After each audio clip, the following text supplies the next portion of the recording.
So what, is it not as bad as we might think it is? Oh yeah, there's a mountain to climb. This won't be turned around quickly. And when I'm talking about a mountain, I mean if you want to compete with the big three, or if you like, in terms of winning the Premier League, United, as we've always said on this show, United want to be winning Premier Leagues and Champions Leagues. They don't want to be in Europa League finals and come in fourth to get in the Champions League. That's not what they're about. So to get to that level, they're way off.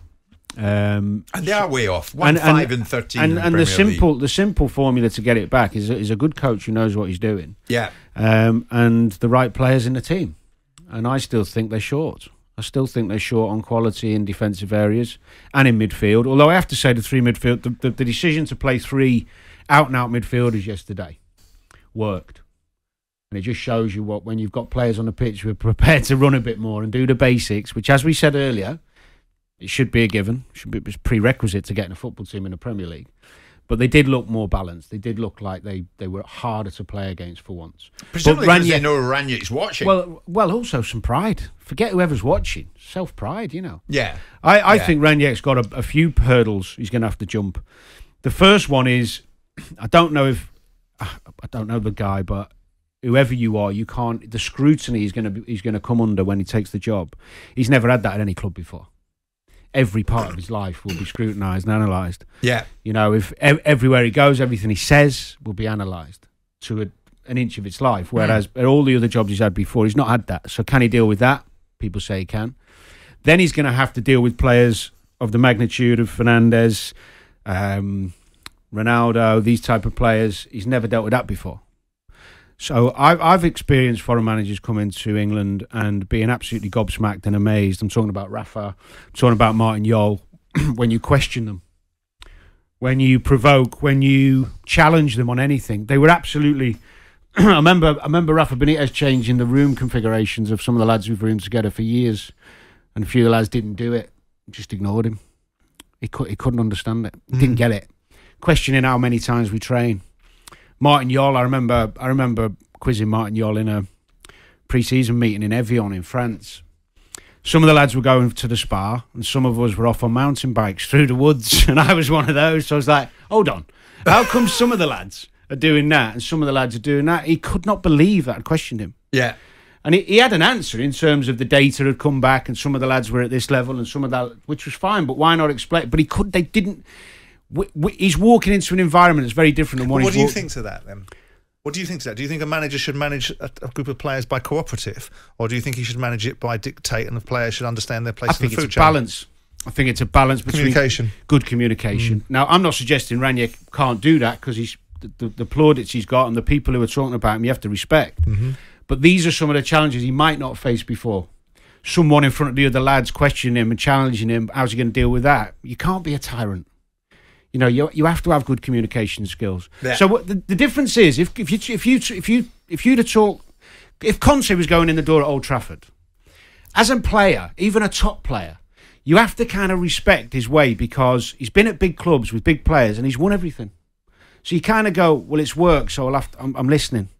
Rangnick's coming in and trying to tell. I don't know if he will try and tell them rather than work with them, but if he tries to go down the tyrant line, this is my way, the highway. And he's only ever won one trophy. Good management isn't about being a tyrant, isn't it? Good management is about ensuring that players understand you mean what you say and you say what you mean, and you're consistent, and you have a level of management which players understand. Now, isn't it true and fair to say that certain players will look for the first chink in the armour? Yeah. They're waiting for that opportunity. They're waiting for the opportunity to diminish someone. Someone walks through a door with a big reputation, doesn't matter what they've done previously. If they say something wrong or something that doesn't chime with what the players think, all of a sudden there'll be that first chink in the armour, Ted, like from Something About Mary. You've got this idea that people are looking at that scenario. Now, the press have done quite a big job on Rangnick over the last couple of days about what kind of individual he is and what kind of culture he wants to bring without really knowing it. Yeah. They're taking back anecdotes and platitudes from previous incarnations. This man isn't a stupid man. Nope. He's 63 years of age, been around the football world, worked for billionaires that have owned the Red Bull consortiums in Austria and Germany. So he knows his way around and knows what he's coming into and knows the culture from the outside looking in. I would suspect he's not going to be a 10-pound mallet crushing an acorn. I suspect he's going to drag these players voluntarily, but definitely where they need to go. That's the way. And I think you'll see United being far better for the tenure that he's there. Well, it can't be worse. That's the alternative argument. They can't Do you be think worse. this will work, Simon? You think it will work, the process? I think it will do what it says on the can. It's a sensible football man coming in that understands the direction he wants to go in, and the players won't be given the opportunity not to perform. If they perform, they'll be in the side. If they're not, they won't. And I think that's a very simple methodology that Thomas Tuchel deploys, which is simply, I have a way of working, I'll bring you along with it, I'll communicate with you, but you will play the way I want you to play, otherwise you won't play. But how seriously can they take Rangnick, who they know is only there for 6 months? Well, they don't know that. Well, you earn respect on the coaching pitch and the way you communicate, irrelevant of what you've done before, but he's starting further back on the blocks than someone like Zidane walking in there, or Conte, because they've already achieved, so you get a bit more grace and you get a bit more respect. The thing is, at United, there is at the moment only room for improvement, so it's a good time to go in. The fixture list coming up is phenomenal. After the Arsenal game, they've got a great run of games. Yeah. The thing, I'm only playing devil's advocate in that we don't know much about him, and he's going into an environment that he's never been in before. This is a huge football club with huge superstar footballers with egos and character. But aren't these games equally as dangerous, Danny? They are dangerous, but you'd rather that than the other. There's a part of you that knows that United are going to come to fight against Chelsea because it's Chelsea. Against Watford, the arrogance of certain perceptions is you can roll up, rock over them, and away we go. Right? And we know what happened there. And when it gets a bit tough and you can't get out of first gear because your mind's in first gear, you can't get out of it, right? But when you come to Chelsea, you know, if I go to Chelsea and I'm not at it, on it and across it, I'm going to get done 6 and 7 here by Chelsea. Right? So with that in mind, the players will be an element of self-starters, because let's not be silly. These are good players. These are good players that aren't playing well and aren't doing what they should be doing and haven't been managed properly. That's right. Yeah, but you can argue both ways. The lesser of two evils. I mean, if I'm going in as a new manager and I'm thinking I'm going to get the lads at it because they want to impress, you'd rather be playing the games against the lesser teams and the big boys, because you get, you know. Yeah, but Danny, is Simon not right? Because he's saying Rangnick obviously is no fool, and you've constantly said there were no consequences under Ole. Well, there will be under this guy. Yeah, you'd think so. You'd think. By the sound of it, yeah. And that's a good thing. If people don't play this year, they're not going to play in World Cups, right? So there's a lot of leverage here. There's a lot of leverage here. He goes to that football club and says to such and such a person, I'm not having you. I'm not mucking about with you. I'm not going to have a public spat with you. You're just not playing. I hope he does. I'm excited to see that. Me too. I want to see a competitive Man United, and more than anything, I want to see these players consequenced, because I'm tired of this mentality. Players can do what they want, when they want, how they want.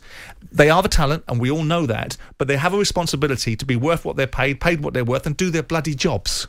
As a basic premise. He might be a breath of fresh air, and we might see a really quick improvement. I'm not saying we won't. I'm just looking at some of the reasons where some of the things, the problems he might have, because he's not been in this situation before. Yeah. I mean, I was reading his second spell at Schalke, for example, after a short period in the job, he actually walked away because of exhaustion.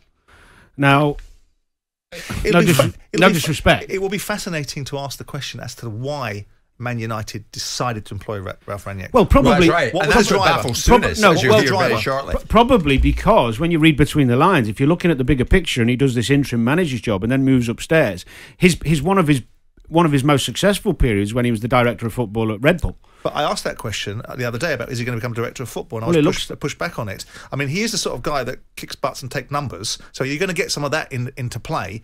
But the bottom line is that United have an opportunity to change the direction, but I don't know what their thinking is. Is it because they want these players put to the sword, or is it because he's a sensible football man, or is it because he's going to hold the director of football's job in 6 months' time? Possibly. He's not going to be a consultant, is he? They're talking about him as a consultant. This guy comes into football clubs. He either is a director of football or a manager. He might be a manager in waiting, because this Pochettino thing that I'm not enamoured with, and I know you're not necessarily enamoured with it, isn't a given. And if Rangnick goes through the door and all of a sudden United start winning games, looking like a proper football club again that can compete with the top four, why wouldn't he be getting the job? Jim White and Simon Jordan, Monday to Thursday morning, 10 till 1. On AM, on DAB, via the talkSPORT app and on your smart speaker. talkSPORT.